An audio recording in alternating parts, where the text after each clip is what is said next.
कि मालेगांव शहर जो है ये शुरू से सियासी तौर पर बेदार और तहरीकों का शहर रहा है।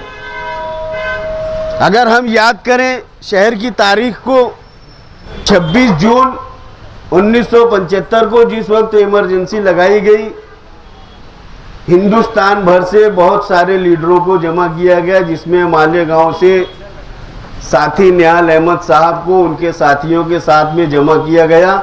वो तारीख आज भी मालेगांव शहर के लोगों को याद है। उसके बाद एक 21 नवंबर 1982 जो किताब की तहरीक के नाम से आज भी लोगों को याद है, जानी पहचानी जाती है।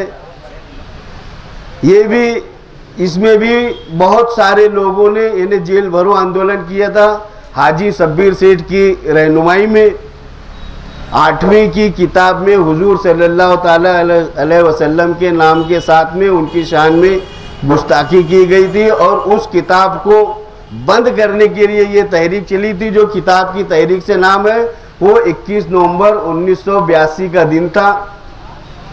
उसके बाद में महंगाई के नाम के ऊपर 12 मार्च 1983 को मालेगांव जो जिस तरीके से बंद किया गया था, 12 नवंबर का जो बंद था उससे वैसा ही एक बंद 12 मार्च 1983 को किया गया था। उस बंद की मिसाल ये है कि कोई उस दिन कोई फकीर भीख मांगने के लिए नहीं निकला था। उसके बाद में 19 जुलाई 1992 बाबरी मस्जिद की बाजियाबी के लिए सेकुलर एंड डेमोक्रेटिक फोरम के नाम से एक जुलूस निकाला गया था, जो बाबरी मस्जिद की बाजियाबी के नाम से निकाला गया था। और उसके बाद शिवाजी पुतले के पास पहुंचने के बाद में उस जुलूस में पुलिस ने लाठीचार्ज किया, और वो जुलूस बाबरी मस्जिद की बाजियाबी के नाम पर था। लेकिन उस वक्त तो जो फसाद फूटा वो एरोमा थिएटर के फसाद के नाम से आज भी मालेगांव शहर में जाना और पहचाना जाता है। 19 जुलाई 1992 को साथी निहाल अहमद साहब ने जो बाबरी मस्जिद की बाजियाबी के नाम पर जो जुलूस निकाला था, उन्हें ये शक था कि आरएसएस और फिरका परस्त तंजीमें बाबरी मस्जिद को ढा देने के राह पर चल रही हैं।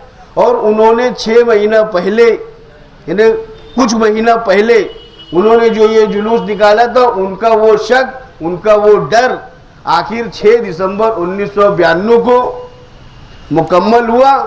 और हम और आप लोगों ने देखा कि 6 दिसंबर 1992 को बाबरी मस्जिद शहीद कर दी गई। वो दिन भी इस शहर के साथ में, ना सिर्फ इस शहर बल्कि महाराष्ट्र, हिंदुस्तान, बल्कि दुनिया भर में आज भी वो यौम सियाह के नाम से जाना और पहचाना जाता है।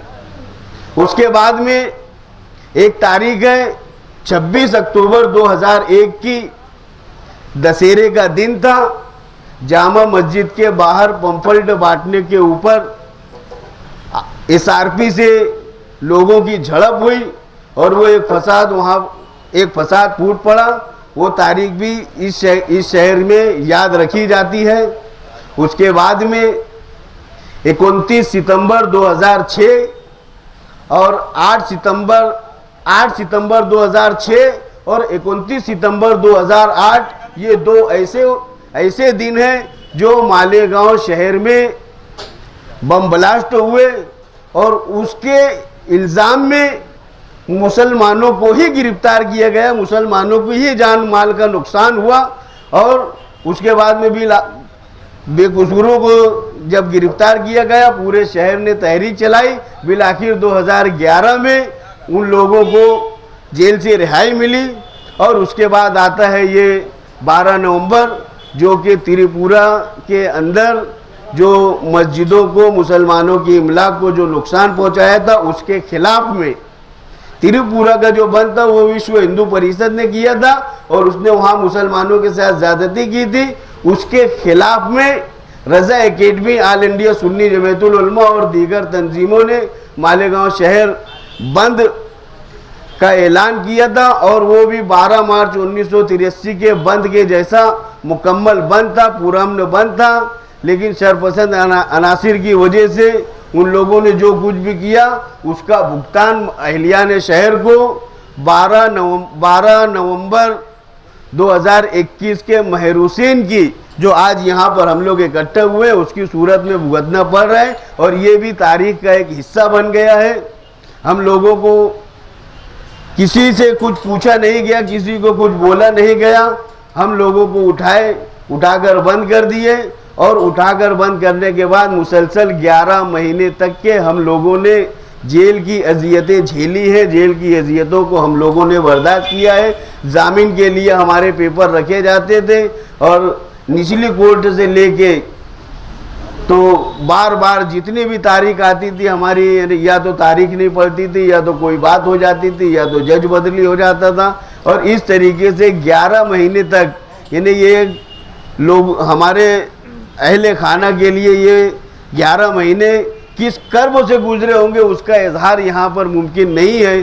बहरहाल ये भी मालेगांव शहर की दीगर यादगार तारीखों में एक तारीखी दिन बन गया है और उसके लिए आज यहाँ पर शान हिंद और मुस्तकीम भाई ने यहाँ पर गेट टुगेदर के नाम पर लोगों को जमा किया है कि हम सब एक ही कड़ी के लोग हैं। इसके लिए हम लोग यहाँ पर यानी मिलते जुलते रहा करें और एक दूसरे से संबंध बनाए रखें। इसके लिए आज यहाँ पर ये गेट टुगेदर का प्रोग्राम रखा गया है।